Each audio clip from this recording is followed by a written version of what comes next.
Hey, hi everyone. My name is Jerry Wise, and for over 45 years, I've been working and helping people heal through the work of self differentiation to get family dysfunction and dynamics out of them and to become their true selves they were never allowed to be. In this video, I want to talk about how narcissistic, dysfunctional, and toxic parents use manipulation to make you look like the problem and what you can do to stop feeling like the problem.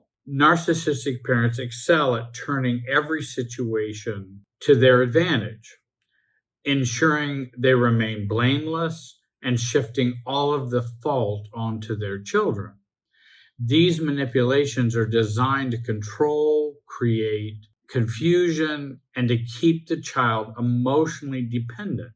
I'm going to be sharing with you some ways and tactics narcissistic parents use to make you seem like the source of the problem, undermining your autonomy and emotional well-being. There was a time I remember early in my therapy practice and my marriage and family therapy practice, in which parents brought their, I think it was 12-year-old or 13, I can't remember the age, child to see me because the child had a problem. The child had done some shoplifting.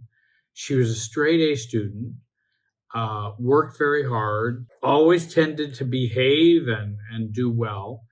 But she did some shoplifting and got into trouble. And of course, when they brought the child, where, of course, is the problem located?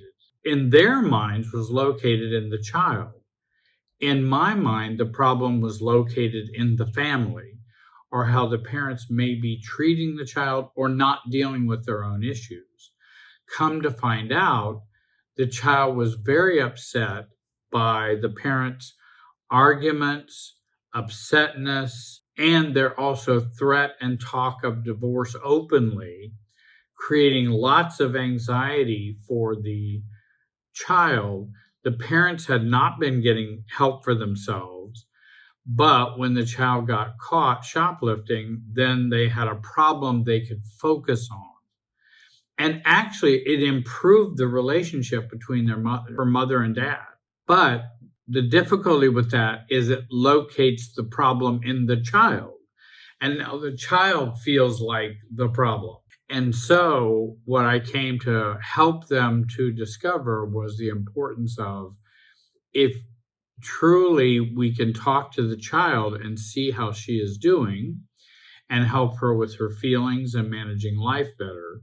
But also, if you get help for yourselves as parents, then that may not fuel the child's anxiety more and frustration, and they probably will resolve the shoplifting problem.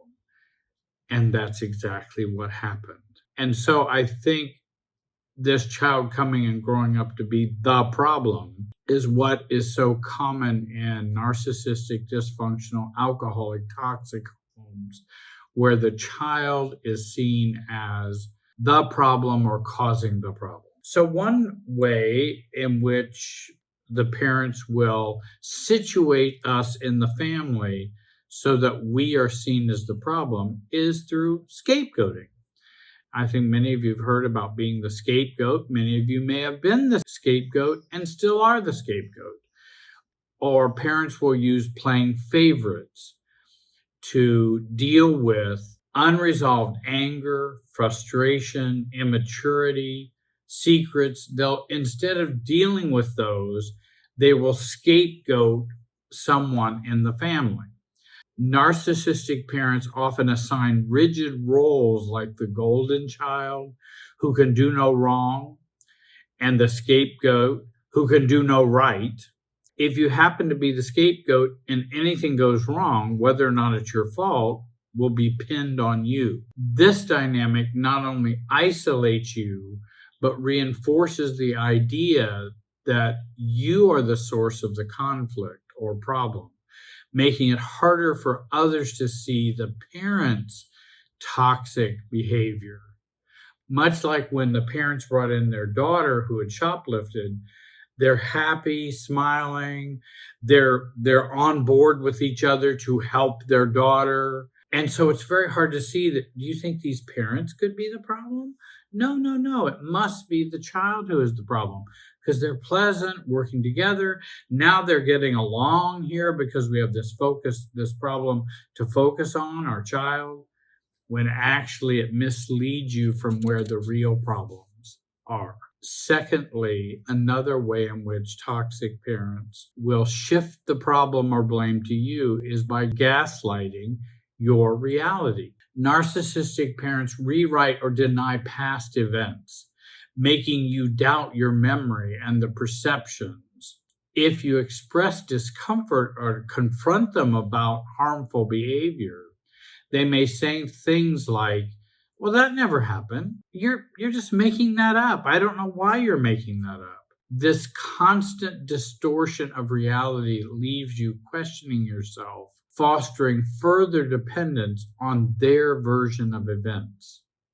Thirdly, using your boundaries, needs, and preferences as attacks. When you try to set healthy boundaries or express your needs, these parents take it as a personal offense. For example, if you ask someone for space, they may accuse you of being ungrateful or distant or overly sensitive. Statements like, after everything I've done for you, this is how you treat me? You don't care about family? These are common statements. This tactic shifts the narrative so that your attempt at self-care becomes the problem. Over time, you may feel guilty or ashamed for having boundaries at all. Another means they will use to focus on you as the problem is pathologizing your emotions. Normal emotional responses or feelings like sadness, frustration, or even joy are often framed as weaknesses or flaws. And again, they may accuse you of being dramatic if you express sadness, or they may frame your anger as disrespect. They often accuse their children of being too sensitive or selfish or having needs, making you feel defective simply for experiencing emotions. And again, then we will internalize that as we are the crazy ones. And that's the intention of pathologizing your emotions. A fifth example is alienating your relationships. Narcissistic parents create divisions between you and others, you and other family members, you and your friends, you and your spouses, you and your children, through triangulation and smear campaigns. They may badmouth you to other family members or friends, ensuring that others view you as the problem. This tactic isolates you, leaving you with fewer allies, and reinforce the idea that you are the difficult one in every situation. Number 6, blame shifting. Whenever conflict arises, narcissistic parents quickly deflect responsibility and place the blame on you. If they hurt you, they may say, well, you made me do it. I wouldn't have done that if you hadn't done what you did. If you weren't so difficult, I wouldn't have to react this way. Blame shifting absolves them of accountability and responsibility while making you feel responsible for their behavior, trapping you in cycles of guilt and self-blame. Number 7, ganging up or triangulation. Narcissistic parents manipulate family dynamics by pitting siblings, relatives, and others against you, creating alliances that further isolate you. In these scenarios, the parent enlists others to gang up on you, reinforcing the idea that everyone sees you as the problem. This tactic makes it harder to trust your relationships and leaves you emotionally isolated and dependent on the parent for approval. Number 8, they will adultify you and they will infantilize you according to their needs, requiring you to, on the one hand, either be hyper responsible or they will treat you like a child when it's appropriate to treat you as an adult. Depending on their needs, narcissistic parents may force you into adult roles, such as being a confidant or emotional caretaker, or infantilize you to maintain control. In either case, when you attempt to assert independence, they frame it as rebellion or self-centeredness. For example, they might call you ungrateful for trying to take care of yourself, or dismiss your attempts at independence as immature. The work of self-differentiation unplugs us from this play and this ploy and this manipulation.